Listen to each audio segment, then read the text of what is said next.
everyone. I'm back, baby. It's Jake Ciely. I'm great. Everybody else sucks. Oh, Oh no! It's every nightmare I've ever had! Excuse me? It's time to check the link. Pretty crazy, huh? But it doesn't matter because none of this has anything to do with the show. you know what? You just made the list. Oh, wait, you serious?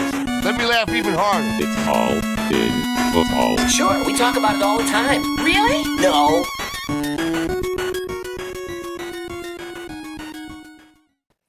What's up, you ducks? It's week 12 of the most accurate rankings debate show on the planet. It is Jeff Ratcliffe and Jake Ciely.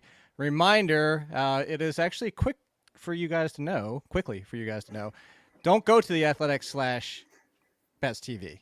Go to the Athletic and go to one of my articles because right now it's the Black Friday special, so it's $1 a month. That trumps the free month, which will come back. I mean, the free month's not going anywhere, but you can get $1 for a month right now. Black Friday deal is back, but make sure you're using code ALLIN over at FTN for 20% off. Make sure you're joining the contest. I mean, I've only got a few entries so far. Those are the people who didn't listen because I know everybody else is saving your entries till the end of next week for the $150 gift cards to GameStop. Thumbs up, comment. Not a lot of comments on YouTube. That's an easy entry. Just say, this is a comment or anything like that. Subscribe, 5 stars, review. Those are the ways you get entered. And because Jeff is repeated back-to-back number one still in the rankings accuracy-wise, I fell from 4th to 7th. So, Jeff, take it away. All right, let's go. Welcome into the JR show. I'm JR. I got with me a special guest today, Jake Ciely. Hey, if you want me to host, I'm more than adept at that. I am happy to host. Congratulations, dude. You held the number one spot back-to-back weeks now. Yeah, I don't know. Blind squirrel for a while. But, yeah, well, tomorrow is a particularly challenging day, though, for rankings, especially with dinner being at 4 o'clock. So I'm going to have to excuse myself from the family dinner to make sure everything is updated for that second game. But yeah, I'm looking forward to it. I love Thanksgiving. I love working on Thanksgiving. I know it sounds kind of weird to say that, but we're lucky enough to work in football. So I'm certainly thankful for that. And I can't wait for this full slate tomorrow. You don't have time to read anything else. I don't have time to read anything else, but it sounds like you read my intro to my column this week. I actually, instead of doing random rankings, but that I still ended up doing random rankings, it's just 2 or 3 paragraphs just thanking everybody. Thanking that this is actually our job, that we can't do this with that. We could be number 1 and number 2 for the rest of our lives in fantasy accuracy, but it wouldn't matter if people weren't reading and following and listening to us. It wouldn't matter. We could do it off to the side. Nobody would care because nobody's listening. But yeah, big ups to Jeff. I don't think I'm chasing down Jeff. The quarterback start that I had to this year, I've been slowly moving up, but I'm only up to like the 70s now. I'm so far back in quarterbacks. But listen to Jeff and then listen to both of us for everything else. But let's talk some football. I am wearing my Giants hat. It's only, I think, like the second time I've worn it this season because we did phase 1, Jeff. Phase 1 is complete. We just need phase 2, 3, and 4. As I've said, get rid of Gettleman, get rid of Judge, get rid of Daniel Jones. But they already did phase 1. They got rid of Jason Garrett.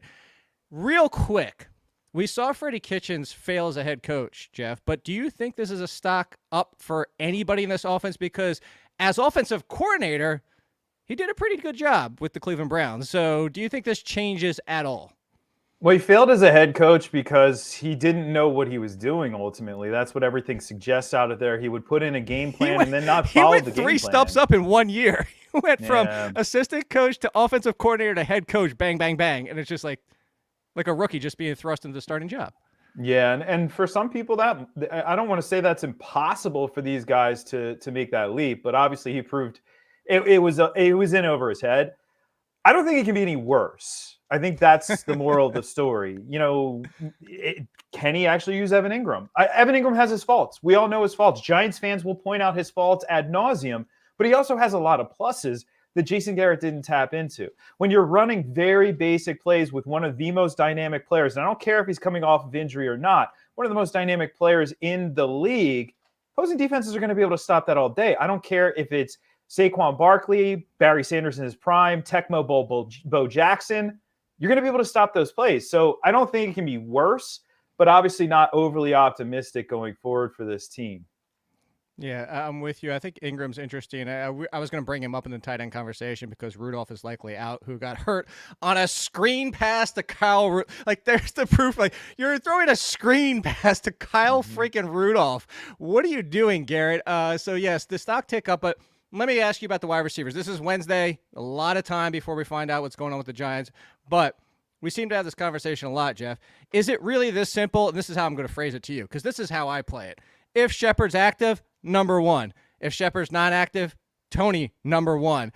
And I don't really care about the rest. Kenny Golladay was outplayed by Darius Slayton last week.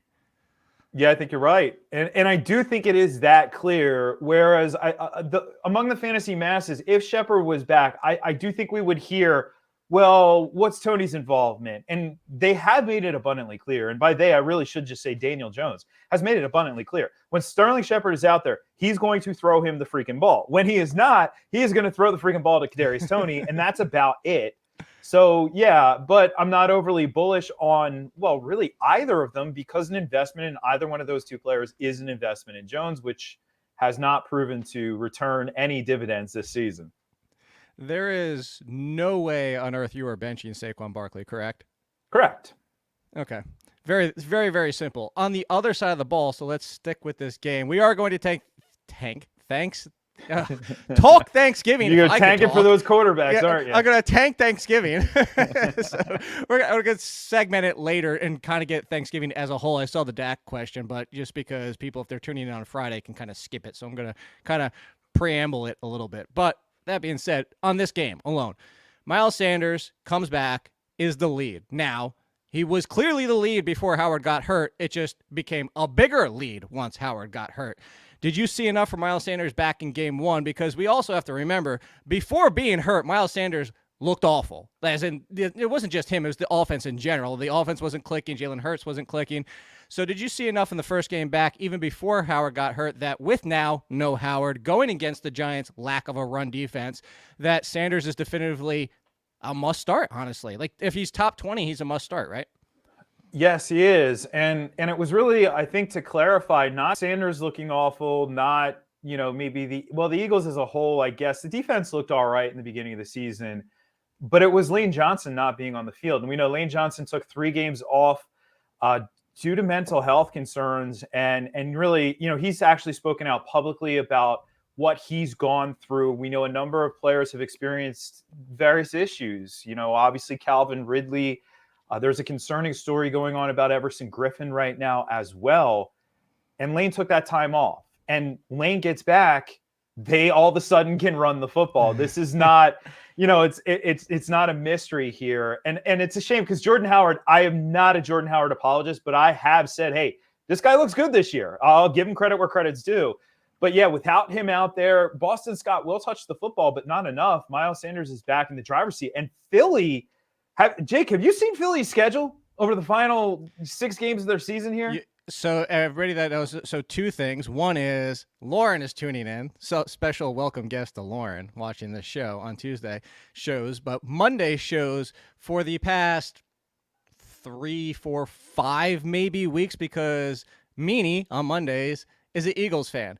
We have said a bajillion times, legitimately, the Eagles schedule, because if you look at the NFC East, they all play each other. But the one that got it the best was the Eagles, because Giants, Washington. What's the 5th team mixed in there? Jets. The Jets. They never even have to get on a plane. Yeah. Not only do they have a relatively soft schedule, they never have to get on a plane. And they just beat up on New Orleans. Very surprising. I get Trevor Siemian under center, but New Orleans defense was still New Orleans defense regardless of who was under center, and they destroyed them. The scoreboard made it look a lot closer than what it is. So all of a sudden that team is rolling, and Jake, we see it every year. You get a team who can roll in November and December, and you get the run game. Jalen Hurts will do his thing, but Miles Sanders all of a sudden now looks like an RB2 weather plus. games too. Yeah. So yes, to James, yes, Philly defense. I've been saying that I stashed. Jeff, it's around that time we're getting the trade deadlines. I don't ever carry a backup defense, backup tight end, backup quarterback, but it's around that time where, unless my home league, and I think a lot of 12+ team leagues, whether it's home or not, you're starting to get the waivers are picked clean. Like you're seeing people chasing Dontrell Hilliard and stuff like that. So I'm out there now. I'll stash a backup. I have the Titans and the Eagles defense because they both have late buys too. So that's the one reason I haven't dropped Titans yet, but the Titans have a really nice play if you're looking at the Eagles schedule, and I'm going to ride the Eagles. And then, so everybody out there, perfect. Speaking of the Titans, how about Jeff? We haven't been able to talk since it happened. Oh my God. Deonta Foreman was hella fun to chase, wasn't it, everybody? But are we chasing him again? Because here's how it happens. He was third in the depth chart, filling the McNichols role, but McNichols is back. But Adrian Peterson's not. They now cut Adrian Peterson to keep Hilliard on the roster. How do you parse through this, Jeff? Because on the surface, you might say, well, Foreman should be the one vaulted, correct? Question mark. Or is it just what we've been watching the Texans do the entire year? And don't even waste your time trying to figure it out. I think it's probably a bit of that. There are some backfields right now that are a complete mess. The Texans are one of them. Don't chase Rex Burkhead and his 100 carries for 4 yards or whatever it was last week. I know it was 18 carries. You don't have to tell me. It was 2.2 yards a carry. And then Seattle's another one. I don't want anything to do with that backfield. I wish I knew how to quit Rashad Penny, but I can't, and he can't stay healthy. So, yeah, here's what I'm thinking, though. Peterson and Foreman were redundant. So if you do combine those two players together, you are talking about an early down guy with at least somewhat of some burst. Now, a lot of people, though, are going to look at what you've done for me lately, which, of course, is just Dontrell Hilliard, right? But Dontrell Hilliard did that, as you mentioned, without Jeremy McNichols out there. So what is his role with Jeremy McNichols out there? That is the big question, and I don't quite have an answer to it, but I don't want to chase last week's points. So that's where we are with all that. I think Foreman's the best to roster. I would throw a dart at Hilliard in super deep leagues, but that's about it, unfortunately. Yeah, that's another. Speaking in the Houston backfield, although they are down to 2 for now. Oh, no, they aren't. They're down to 3. I was going to say Royce Freeman's on this roster. So they haven't signed a 4th yet, as the Texans is like – the Texans are like out there. We have to have 4 running backs. I will say this, Jeff. Of all weeks, matchup-wise, you could just tell me, where do you have Rex Burkhead in your rankings? Where do you have him?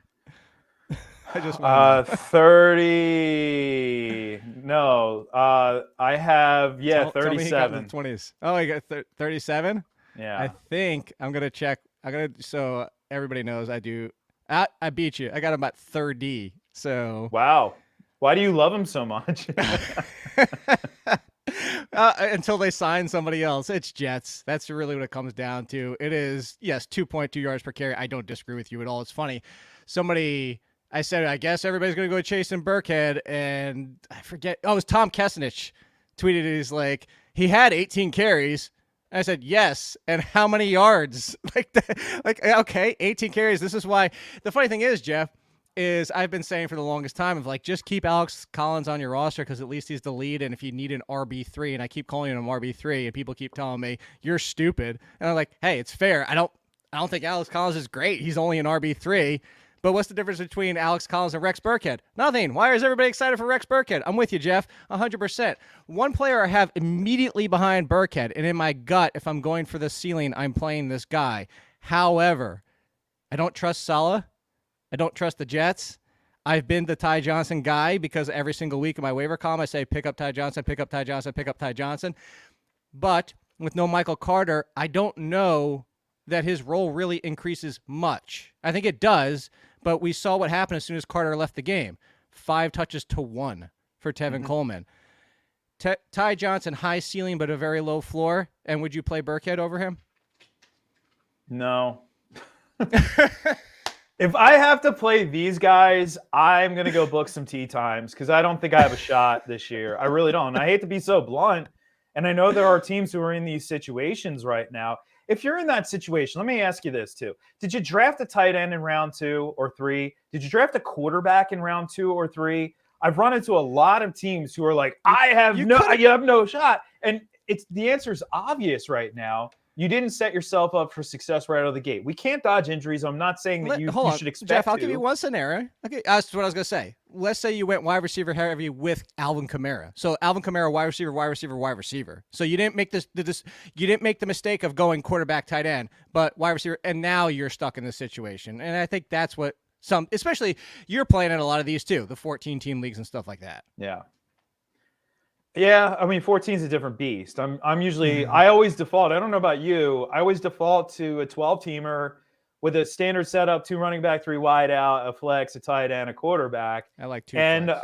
I always default to a half-point PPR setup, right?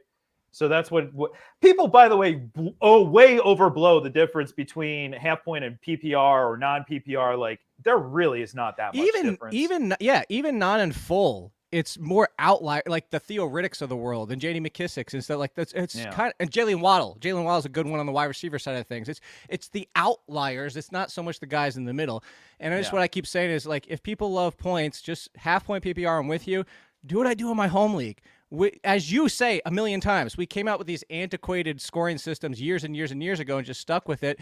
Why is it 1 point for 10 yards? Because it's nice round numbers. Make it 1.5 points for 10 yards. That's what I do in my home leagues. Boost the yardage value. You also offset the touchdown luck because you boosted the yards, which is what we're chasing anyway. We're trying to chase predictability. We're trying to chase yards. So speaking of which, Jeff, you like that transition there? That's sweet. Let's talk Thanksgiving, everybody, and chasing potential yards. So if you're tuning in, you could probably jump ahead 8-ish minutes. We'll say 5 to 8. Maybe I could get timestamps put in there for this one because it is Thanksgiving. So if you're tuning in after Thanksgiving. So potential yards for Tony Jones, Jeff, because Alvin Kamara, 99% out. Mark Ingram sounding doubtful. So we'll find out more probably later today, probably as soon as we finish the show. We'll get news and then have to scrap everything.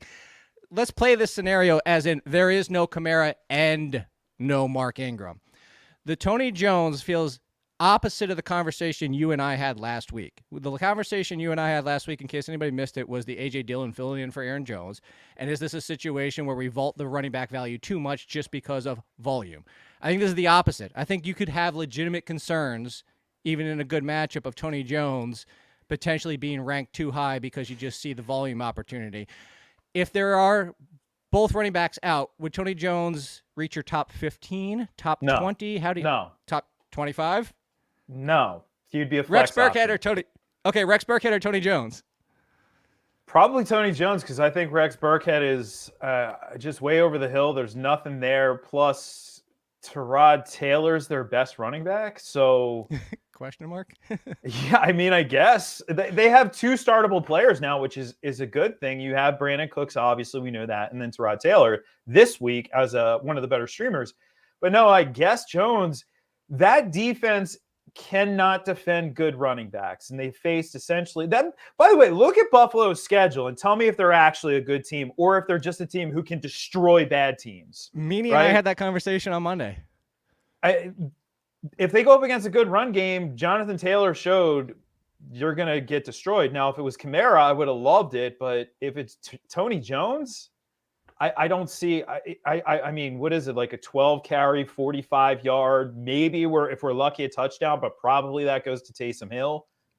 I can't That's what I was going to say. And what if Taysom Hill is starting? And Taysom Hill, all of a sudden, like that, I think that could kill. Honestly, whether Taysom Hill starts or not, I'm glad you brought that up, is because I think Taysom Hill is going to sap some value from this backfield in general just because of what's going on. Like, even if Ingram plays through an injury. Sticking with the Saints real quick in this matchup, Trequan Smith, I forget who it was, tweeted this yesterday during the waiver talk. And Trequan Smith for the last 4 weeks, wide receiver 19, Jeff. Obviously, we don't think Trequan Smith is a top 20 wide receiver because we don't think Elijah Moore is the number 2 wide receiver during that same stretch in all of football, only behind Deebo Samuel. But is Trequan Smith, does he need to be rostered as at least a wide receiver 4 in 12-team leagues? No, I think we're waiting a lot of garbage time there. Last week was a lot of garbage time. Still counts. I guess. And then if Taysom Hill is under center, that does mean we're going to see less passing in that offense as well. No, I don't think so. No. Really? I'm on the Trequan Smith for this reason. Taysom Hill's more accurate, and Taysom Hill actually has better air yards per target when it comes to versus Trevor Siemian. So I get your trepidation, but I'm also, put it this way, Jeff, go look at your wide receiver fours for this. That's the thing. Oh, no, it's ugly. Yeah, it's really ugly. It's really kind of gross. I think I'll put it this way. Like, Trequan Smith has the intrigue to me of Deshaun Jackson's last year with the Eagles. Like, you might get 13, you might get 2. And you just have to understand that's what you're getting with Trequan Smith. So this is the question, and this is why this is where I was going next with it. Would you say Callaway over Trequan Smith? Because that seems to be the top popular opinion, but Trequan Smith has been putting up the better fantasy numbers, even though some of them are coming in garbage time. Yeah, Callaway does have that touchdown upside. They're back-to-back in my rankings. I have Callaway at 48, and Trequan, so he's a front-end wide receiver 5. I guess you could call him a fringe wide receiver 4 at 49. It's ugly. Prescott. It's really ugly. It is. Dak Prescott has been pretty ugly since his injury. Could be very ugly, too, because likely no CeeDee Lamb, likely down to Gallup and Cedric Wilson as the 2. Dalton Schultz, for all intents and purposes, is the 3. We're not here to talk so much about Schultz as it is, what are you doing with Gallup and Cedric Wilson? Because, Jeff, I'll give you the question I got. So I think you know where I'm going with this. I did have Gallup inside my top 25. I think he deserves to be there as somebody who is one of the better wide receiver 3s on an NFL team in the league. But Cedric Wilson checked in around 38, 39, 40, 41, somewhere right around there. And I'll give you the question, Jeff. Why do I hate Cedric Wilson? Oh, I must hate him even more than you. I have him at 44 without CeeDee Lamb playing. Why do we hate Cedric Wilson? I don't think the game script's going to set up particularly well. The secondary for the Raiders is quietly pretty good. Nate Hobbs, one of the better slot corners in the league this year, and then Casey Hayward has found the fountain of youth. He has been excellent. He has really been excellent this season. I do see with Ezekiel Elliott healthy enough, playing, practicing in full, they're going to pound the rock with him and Tony Pollard. And I don't see a need to air it out in this offense. Gallup doesn't necessarily have the best matchup either, but is a bit of a volume play. I agree with you as a wide receiver 2, not a wide receiver 1. Now, if Lamb does in fact get on the field, which I guess Ramondre Stevenson has shown us nothing is impossible now with the concussion protocol, he would be a top 10. Was it Devontae Adams? I feel like it was a Packers wide receiver that did this. It's like the only other time I can remember in history, and it was a Thursday game. Yeah. Was it Adams? I don't remember who the player was. I had said it on my radio show that it's not impossible, but it's extremely unlikely to advance through the 5 steps from a Sunday to a Thursday. Or was it Jordy? I feel like it was. Can't remember who it was. I just feel but like it has on happened. the Packers. I don't know why I'm so locked in on it being the Packers. All right. So then on the other side of this ball, by the way, you're with me. Like Dalton Schultz is back to the early season Dalton Schultz because he's essentially the 2/3. You know what? I drew this comparison too to Cedric Wilson. You did 1 and 2. The third point that I made when I answered the guy's question was this is similar to when people were like, "Oh, Tajay Sharp because he has to." You said this I think at least 3 times this year. Somebody has to catch the ball. It's not as easy as just like Cedric Wilson isn't the talent level of those 3 guys. You can't just. It's not like a swap in and out. Like, okay, I have these AirPods and I'm switching in these AirPods. Done. They both still work. I mean, it's very true. You do at least have Kyle Pitts there for the Falcons. By the way, everybody, stop creating narratives when narratives don't need to be created. Oh, J.C. Jackson's going to shadow him. No, he didn't. He didn't shadow him. Come on. That's why you have the shadow chart. There you go. And I didn't have him shadowing in the wide receiver cornerback matchup chart over at FTNFantasy.com. Promo code RATPACK. But tomorrow, promo code Black Friday, baby. I realize it's Thursday, but it'll get you 40% off. So Thursday. There you go. So we're starting Black Friday early. We are. Where was it going next? Oh, Las Vegas. Are you with me, Renfro? I'm ignoring. It's the first bad game for Renfro in the year. Yeah. Chill out. Chill the hell out. That's basically okay. But what have you done for me lately? Right. Exactly. Well, so thank you for what have you done for me lately? Because this is interesting. What has Jacobs done lately? Catch the football. 10 receptions in the past 2 weeks. Is Jacobs a sneaky top 15 running back all of a sudden? He's close. He's very close. Right now I have him at 18 this week, so he's not that far off. If you have Kenyon Drake, this is not what you want to see. But remember, Kenyon Drake retains implied value because if Jacobs goes down, this coaching staff is going to feed the rock to Kenyon Drake. So we want to load up on all of those guys for the stretch run. But yeah, I think it was just a Gruden thing. Gruden didn't believe in Jacobs in the passing game. We knew he could do it at Alabama, and here he is showing up and he's doing it, and he does not look that bad. So I'm very happy about this development for him. I agree. You're locking him in as a rock solid mid-range RB1 or RB2 with the volume to potentially crack RB1 territory. Yep. I think so. He was interesting. I did a DFS show. I do one every single week with Joe Holka. And I said, nobody's talking Josh Jacobs for the Thanksgiving slate. I think he's an interesting pivot because everybody's going to be on Swift and Montgomery in that game. And a lot of people are going to be on Zeke. But especially the Zeke, I actually think Tony Pollard's really intriguing as well if you're playing that. But now let's get back to seasonal and non-Thanksgiving football. So hopefully you're tuning back in after the fact and you didn't miss anything. You just jumped right to now. I'm going to ask a question before we get to wide receivers and stuff because I'm scrolling up here and I saw this and the funny thing is, Jeff, I already had this on the slate. I've already answered this question a bajillion times. There's another bajillion for everybody. There's a brain link I put at the top of my rankings articles. It covers weather. It covers start, sit, start, bench. Do I wait? Running back versus wide receiver. The waiting game is the one I wanted to ask you about because I'm already seeing this. There's a question here. A.J. Brown is questionable. Should I play Gallup or wait till Sunday? And then the backup plan for A.J. Brown is Elijah Mitchell or Wilson, which I'm guessing is, Jeff Wilson, obviously. But this is the way I answered it, Jeff. I want to get your opinion on this one. It's a very easy answer for me. It's a very easy of what do you need? Again, we say this all the time on the show. Don't look at your opponent. Evaluate your roster. If you need the boom or bust, you wait. If you want the floor and the safe play, don't risk having to chase somebody off waivers that's a wide receiver 5. It's that simple. You want safe, play the safe guy. You want to wait for the ceiling, you play the ceiling guys. Because really what it comes down to, Jeff, is nobody's ever asking, do I wait for A.J. Brown because I already have Justin Jefferson? It's usually a boom or bust versus a safe floor guy. Yeah, it's true. As of right now, I did sort of build in, I sometimes won't rank these guys if they are banged up, but I did rank A.J. Brown, and I sort of built that into the rankings this week. So I do have Gallup ahead of him. I have Brown at 18 Where do you have A.J. right Brown? now. 18. Why do you love A.J. Brown? I have him at 16. Or why do you hate A.J. Brown? I hate him. I hate him so much. Hate his stupid face. No, I built that in a little bit there. I have Gallup at 16 currently, so I would just go Gallup. Now, you do have a nice backup plan, though, with Mitchell. With the Mitchells. Although if they both play, that could be sketchy. Let's talk about that real quick. Okay. Finish your answer, and then let's get to the 49ers situation. Well, I would just play Gallup as long as CeeDee Lamb isn't playing. As of right now. I think it's that simple as well. Yeah. So the 49ers situation. I talked about this on the waiver show, and I think I talked about it with Meany as well. I took away from that game was Wilson stepped into the Mitchell role and didn't perform as well as Mitchell, which makes me feel even better about Mitchell. But is there any trepidation on your side of things where maybe the split is more like the Patriots now if Mitchell plays this week? No. Okay. If Wilson went out and had the Ramondre Stevenson game, then sure. But that split is literally they were splitting series.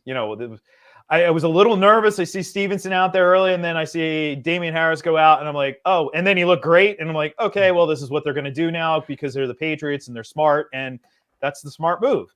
As far as your evaluation, I agree 100%. Wilson didn't look particularly effective, but that's the touch distribution we can expect. He had, 20 touches to 10, roughly that split there for him and Sermon. Well, it'll be Mitchell 20 to about 10 for Wilson. Going forward, and Mitchell is locked in. Now, I did have somebody who wanted, again, let's create narratives. It's really easy to do this, and I'm not taking shots at anybody who's watching right now. I used to do this all the time as well. When you sit and you fixate on your starting lineup, and that's all you're thinking about all week long, you're going to create wild scenarios in your head. And what if the finger is not, and he keeps doing this? If he's playing, he's playing. And he should be in our lineups. Keep it simple, right? Simplest answers, these are the best. You said that because I had somebody in the rankings comments already overthinking it, saying, what about this toe for Aaron Rodgers? I'm thinking of sitting Aaron Rodgers for Tyrod Taylor. And he just played through the toe. Like, With did you 4 not see what touchdowns. did you not see what And he had just 21 did? rushing yards on 2 carries. I mean, he had like the little scamper. He was fine. As actually somebody even put in the chat, they said, "This how long is the COVID toe protocol?" Because now they're calling it COVID toe. I don't even know. Like everything in the world is blamed on COVID now these days. I went to my gums were like a little swollen the other day, and I went to the dentist just to make sure I didn't have an infection. They were like, "Did you get COVID recently?" I was like, "No." Well, it's just like everything that goes wrong is on COVID now. COVID's in everything. Well, you can't ever say like, hey, we're all run down in the fantasy industry. This is 12 weeks of nonstop. And if you're even like a little tired, you can't even tell people because they think you have COVID right away. You're like, oh, I'm not feeling that great. It's like legit. I haven't slept. I'm sleep deprived. And he's got COVID. No, my buddy said that the other day. We were hanging out. He's like, I got regular sick, is what he said. Yeah. I got regular sick. Just Tovid. I like that. Very good, Marty. Tovid. That's what it should have been called. So here's a question before we get to the wide receivers. Ahmad wants to know, Claypool, Higgins, Bateman, which would you sit? I think the easy answer for me, Jeff, is Bateman if Marquise Brown is playing, but do you have concerns about T. Higgins? Because I'm surprised people have concerns about T. Higgins because, no, he doesn't have any 20-point games. He's got a lot of double-digit scores. And he had double-digit scores 2 weeks before last week and is still seeing a pretty good volume. The schedule is not great, but I guess this is a two-part question now for you, Jeff. Are you sitting Bateman like I would, and do you have concerns about T. Higgins? Well, yeah, it really depends on Marquise Brown's status. Right, assuming Marquise Brown plays. If Brown doesn't play, then I would probably sit Claypool. Higgins is the one I've ranked highest out of these guys. I'm not going to look at one game, especially with a boom-bust wide receiver, back-end wide receiver too. I'm not going to look at one game. Ask anybody who didn't have Mike Williams in their starting lineups last week how they feel about that, right? You miss out on the big games if you're going to bench these guys after they have bad games, right? And that was a tough matchup too. I acknowledged that in my wide receiver cornerback matchup article that I had him as a downgrade. I didn't want to use him in that game if I could get away with it. And that's really for the DFS crowd, especially. But, it's part of the process here. So, no, I'm not overly concerned whatsoever about Higgins. I did try and buy low on him right before the trade deadline last week. Nice. I agree with you. I actually traded him away, but I didn't trade him low because I was digging my heels in and saying, I'm not selling low on Higgins. And that was before that game. I probably would have been harder at this point. Let me ask you this one.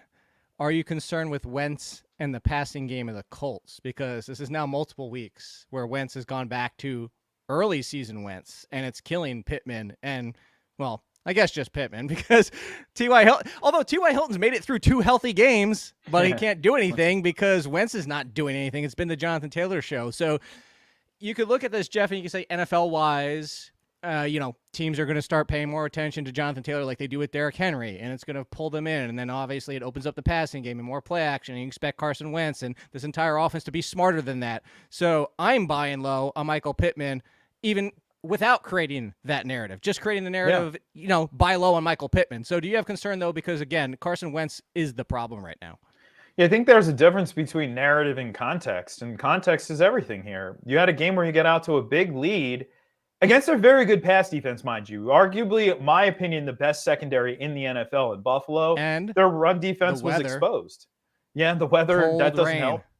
Cold rain. Now, this week, you face, are they the best run defense in the NFL? No, they aren't. But are they one of the better run defenses in the NFL? Yes, they still are, absolutely. And they are a pass funnel defense. So, this is a prime spot for Pittman to bounce back. A lot of the results-based people, not the process-based people out there, are just looking at the last 2 weeks saying, that Michael Pittman, he just isn't getting it done for me. And he bounces back in a big spot here. So, yeah, I'm with you 100%. I'm not pinning this on Wentz. I think Wentz has been fine. Actually showed some wheels this past week here, which is a flashback to earlier in his career there.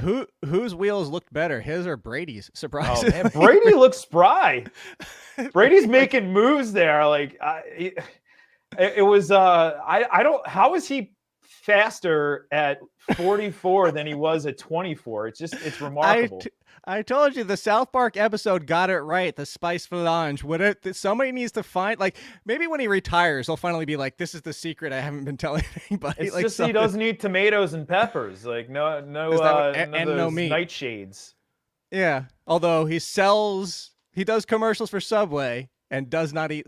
Is there any, like I said this before, is there anybody else on the planet who could do a commercial for something they refuse to eat? Like that's the most baffling thing in forever. Like I just can't see it. Like people know I'm not a big drinker, but if I didn't ever have beer, it'd be like, go drink Michelob Ultra. Like nobody would buy it. Like it'd be like, Jake, you're stupid. You don't even know what you're talking about. Like, but Tom Brady, he can sell Subway.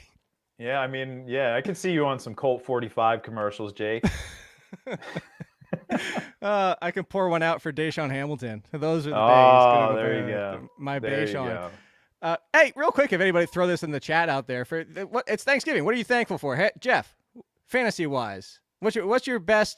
I don't. It doesn't have to be your best call or like your best pick or whatever. What's been the most thankful thing you've had on your fantasy teams this year? Well, I think it's more the approach of punting the second running back in fantasy drafts this year. Remember, going back to the flex draft in New York, you said, hey, man, we had an interview live on Sirius XM. You said, you waited until the 10th round to take your second running back. My first running back was Alvin Kamara in the first round. And my second running back was Leonard Fournette. If you remember, that approach allowed me to load up at wide receiver in numerous leagues. And I'm not in a bad spot in a lot of leagues out there. I'm not in the best spot in 114 teamer where it might be the worst team I've ever put together in my life. But most of my leagues, I'm very thankful for that approach. It seemed to work pretty well this year. Yeah, it definitely did. The whatever you wanted to call it, the bell cow running back approach. Hero RB. I just said punt RB2, whatever you want to call it. Thankful for Jonathan Taylor. Yes, I think Denise, everybody who has Jonathan Taylor, super thankful for him at this point. YouTube streams. There you go. Thanks, Alex. Thank you. Thanks for Tom Brady. Tom Brady doing it again this year. Thankful. The Jiggles knows. Thankful. I'll sum up his in one hashtag. Thankful for banned kickers. I do not have a single league where I have to worry about kickers, Jeff. So I'm thankful for that. You know what? This is a good one. Before we move on, Phil Mike. I am too. I'm thankful for Joe Mixon. I think Joe Mixon is one of the most underrated players this year. Nobody ever talks about him as being that top 5-6 running back. Yet he missed that brief time, but he's been that this year. He's been what everybody had hoped Joe Mixon would be for the longest time. If everybody has a take on something like that, they're usually wrong. Like I pointed out last week, everybody making fun of Joe Flacco. Ha, ha, ha, ha. Well, I cashed a whole bunch of DFS lineups thanks to the Flacco Stacko. Usually if they have that approach, they're wrong. And groupthink it runs rampant in our industry. Unfortunately, it runs rampant in the fantasy space. Somebody says something. I called it, Jake maybe didn't like the name because of where the band came from, but the Dave Matthews Band effect, where everybody likes something, everybody thinks something, but nobody knows why. When I was in college, everybody liked Dave Matthews Band, but nobody knew why, and nobody knew any songs. It was just because their friends liked Dave Matthews Band. Because Dave Matthews Band is from Virginia doesn't mean I like the Dave Matthews Band. No, confirmed. You love them. Favorite band ever. I'm trying to think of Crash is probably the only song I can think of. The name. I don't even like that song. And that is a creepy song, isn't it? Yes. It's about a stalker, right? To me. No, now you're thinking about the one from the Breathe In, Breathe Out. Isn't that? No. Or what was the one from? No. He's stalking her because he says, "Who's got the claws in you, my friend?" He's stalking. He's stalking her. It's like borderline Sting. Every breath you take. Like it's that extreme. Like people think it's a love song, but it is totally about a stalker. That's even worse than I thought it was. I am thankful now that you know that. There we go. I'm going to pretend I don't. I put this name in here, Jeff. And I didn't even put his last name properly because I just put Qadre Olasai. Are we doing Olsen? Right before we came on, too, we get a report from the Falcons that he's shown enough to deserve more work. Is the change coming, and the change just didn't happen with Gallman? It's now just happening with Olsen instead? I don't know. I really don't. I was surprised as anybody with that development there. I mean, this is a guy who they moved on from. Not that anybody, Jeff. Look, I said this in the waiver column. Thank you, everybody, as in nobody. Not one single beat writer, not one single person. Nobody on the earth said, look out for Ollison to be the one that takes over the snaps, not Wayne Gallman. Yeah. Beat writers are not infallible. We know that, unfortunately. So does Allison intrigue you if Patterson doesn't return? Because I think we're completely out if Patterson Enough to be a flex, I guess. Yes, because Allison running backs with no are not Patterson? growing on trees. Not Rex over Burkhead? Patterson, no. No. I was going to say without Patterson. Oh, okay. Without Patterson, Allison versus Burkhead. Burkhead's going to be. This is the show. Burkhead versus everybody. I can't start Burkhead. I can't. So it's Allison. I guess. I guess you'd have to. Yeah. So how about this one? Let's talk about the Ravens real quick and their gross backfield. A lot of gross backfields, but this is what happens at this point of the year. We're in week 12, and now everybody's chasing running backs. I almost sang it again, Lauren, if you're still tuning in. I sang don't go chasing waterfalls yesterday, but I said don't go chasing Houston running backs, and it kind of condensed because it doesn't really fit very well. But chasing the Ravens backfield. Devonta Freeman led with Latavius Murray in the first game back. So here's my question to you, Jeff. Similar to what we saw with the Patriots, do you think this is the new split, or do you think Latavius Murray was kept a little bit in check, similar to Saquon Barkley? Ooh, you're shaking your head a No, lot I think here. Tyler Huntley started. Okay. So then we don't know. We don't know yet. Let's see what happens when Lamar's under center. So let's say Lamar's under center this week. Freeman over Murray or Murray over Freeman? I think you have to play Freeman over Murray right now, but don't be surprised if all of a sudden it's Murray dominating the early down work. Anything is possible right now with that backfield. It has been a complete mess really since the Gus Edwards injury. And while Freeman is putting up some points, it doesn't necessarily mean that it's not still a complete mess. I'm thankful how active the chat is today. I'm loving Yeah, they this are. right now. I'm sorry, little big man. I'm assuming you're playing DFS at this point because you went Ridley, Carson, Davis, Edmonds, Sermon inside his top 7 picks. I'm assuming the 2 that you left out were half decent players. But yeah, that's a rough run right there. A rough run. Murray versus McKissick. Would you play Latavius Murray or JD McKissick? Half point PPR. We always default for everybody out there. Default on this show. We just assume half point PPR. McKissick. Okay. I don't love it, but little big man's in second place. With that roster, he's active. work that wire, baby. Yes, working this show, working the wire. Jiggles, we don't make a list on the show. Jeff doesn't make lists. I make lists with Chris Meany. So let's go to the Jaguars, Jeff. And similar cadre Olsen. Is it happening now for Laviska Shenault? So here's what I said in the waiver column. One is I'm not cutting Marvin Jones yet, because I want to give him one more week, especially now there is no Jamal Agnew. And sad because I had Agnew in a lot of places because he just kept happening and being a thing. But I drew the comparison to Urban Meyer earlier this year, and I said Urban Meyer was backed into a corner having to use James Robinson as his bell cow. And it worked out. We knew the talent. Is this the same thing? Is he now backed into a corner having to use Laviska Shenault? Or, Jeff, are we prepared to get screwed over by Laquan, Treadwell, and Tavon Austin?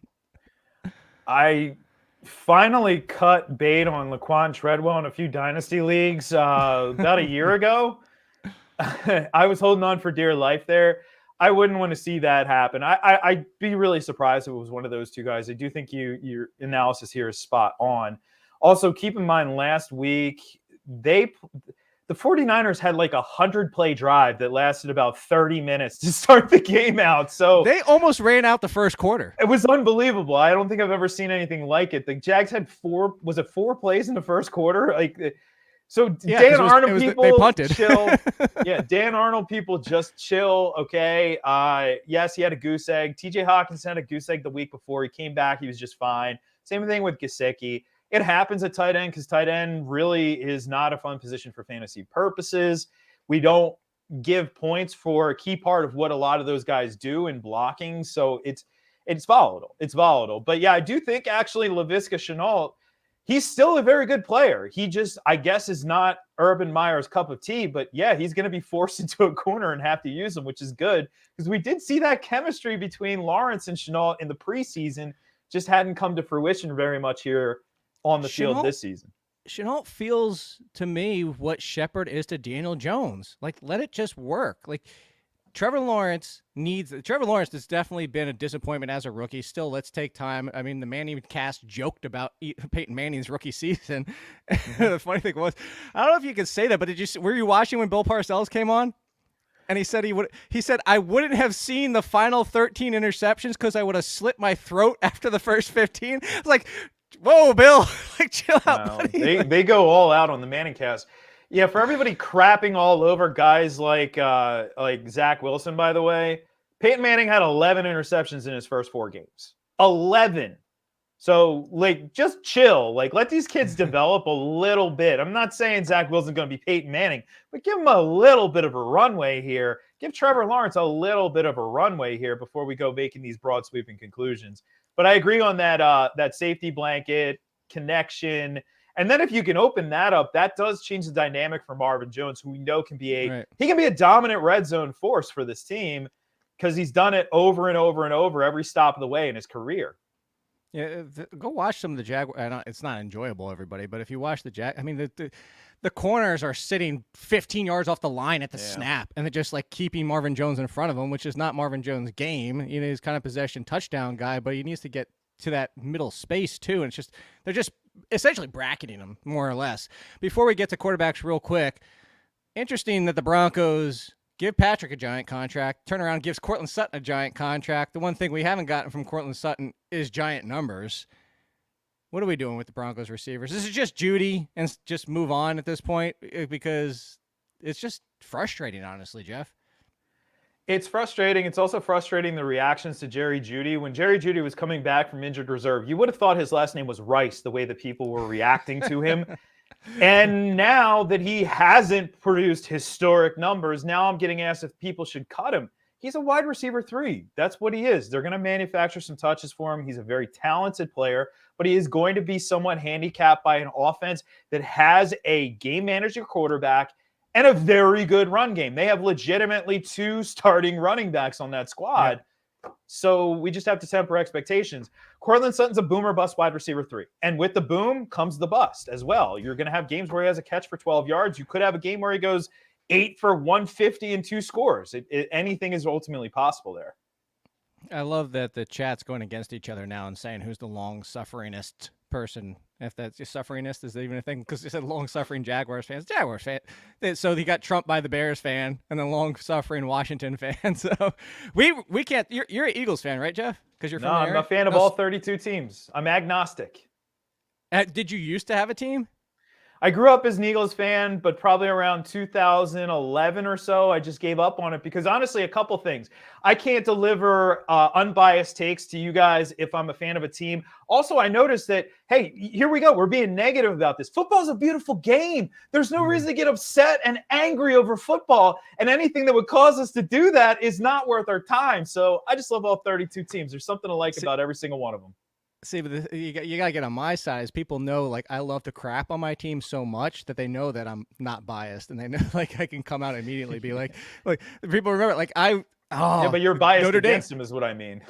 I mean, no, I'd say I'm a tough dad. I don't have kids. I don't have a wife. I don't have anything like that. So I'm tough on my players. When Equinemius St. Brown came out of college and said, you don't want him. And everybody's like, oh, no, you don't want him. I'm tough on my kids. Let's talk quarterbacks before we get out of here. Tyrod Taylor, the rushing upside in a great matchup. Cousins versus Jimmy Garoppolo, I think could be interesting the way that they've been playing, especially Jimmy lately. And then Ryan Tannehill's on the opposite end of the spectrum, Jeff, had been QB8 since week 3 and just went belly up, banged up at best, A.J. Brown. Which of these 4 do you like the most for this week and potentially, stash on your benches if something happens to your lead quarterback? Basically, if you're a streaming quarterback type of person. So you said Tyrod Taylor and Ryan Tannehill? Who else? And Kirk Cousins and Jimmy Garoppolo, and they're playing each other this week. Yeah. Who do you like in that group? Right now, still Kirk Cousins. He's continued to prove us wrong kind of every step of the way when we think, all right, well, now it's time for him to go back to, just being that guy. He's put up decent numbers. So it's still him. I have Tyrod Taylor at 14. I have Cousins at 11 this week. Taylor offers that upside. He has a nice floor. He's a very safe play this week, but I don't know if he has the bang for the buck that you get out of Cousins. As far as Tannehill is concerned, losing Julio Jones, or kind of really never having Julio Jones, losing Derrick Henry, even though he's not throwing to him a lot, that hurts the overall state of the offense. Losing Marcus Johnson, who just as quickly as he arrived, he disappeared. And now we're back to Nick Westbrook-Akina all over again. Or Dez Fitzpatrick, yeah. Dez Fitzpatrick, a guy who they talked about this on the broadcast, a 4th rounder who they moved on from and now is back in the mix. Very limited player. I mean, I really think Lamar made him look better than what he was when, in his earlier years at Louisville.